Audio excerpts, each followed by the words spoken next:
live today in a golden age. This is an era that man has looked forward to, dreamed of, and worked toward for thousands of years.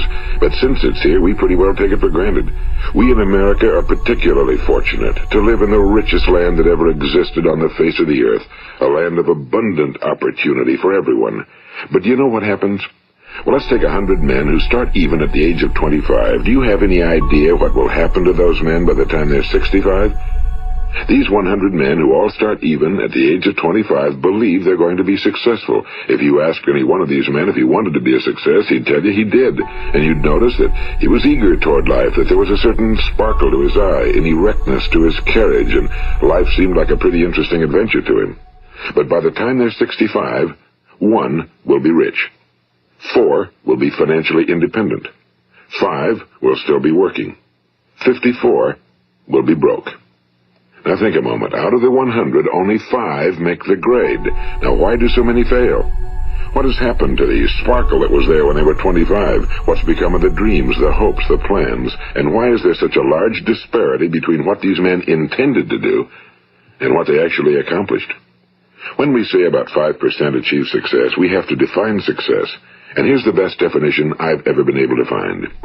Success is the progressive realization of a worthy ideal.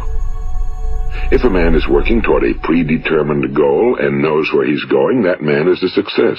If he's not doing that, he's a failure. Success is the progressive realization of a worthy ideal. Rollo May, the distinguished psychiatrist, wrote a wonderful book called Man's Search for Himself. And in this book he says, the opposite of courage in our society is not cowardice. It is conformity. And there you have the trouble today. It's conformity, people acting like everyone else without knowing why, without knowing where they're going. Now think of it.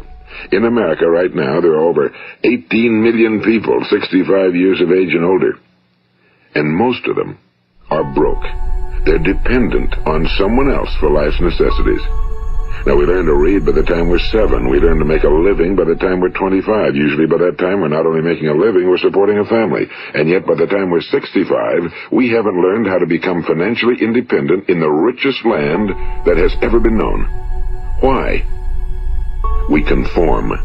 And the trouble is that we're acting like the wrong percentage group, the 95 who don't succeed. Now, why do these people conform?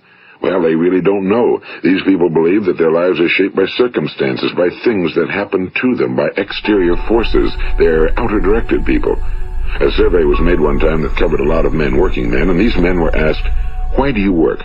Why do you get up in the morning? 19 out of 20 had no idea. If you ask them, they'll say, well, everyone goes to work in the morning, and that's the reason they do it, because everyone else is doing it. Now let's get back to our definition of success. Who succeeds? The only person who succeeds is the person who is progressively realizing a worthy ideal. He's the person who says, I'm going to become this, and then begins to work toward that goal. I'll tell you who the successful people are. A success is the school teacher who's teaching school because that's what he or she wants to do. The success is the woman who's a wife and mother because she wanted to become a wife and mother and is doing a good job of it. The success is the man who runs the corner gas station because that was his dream. That's what he wanted to do.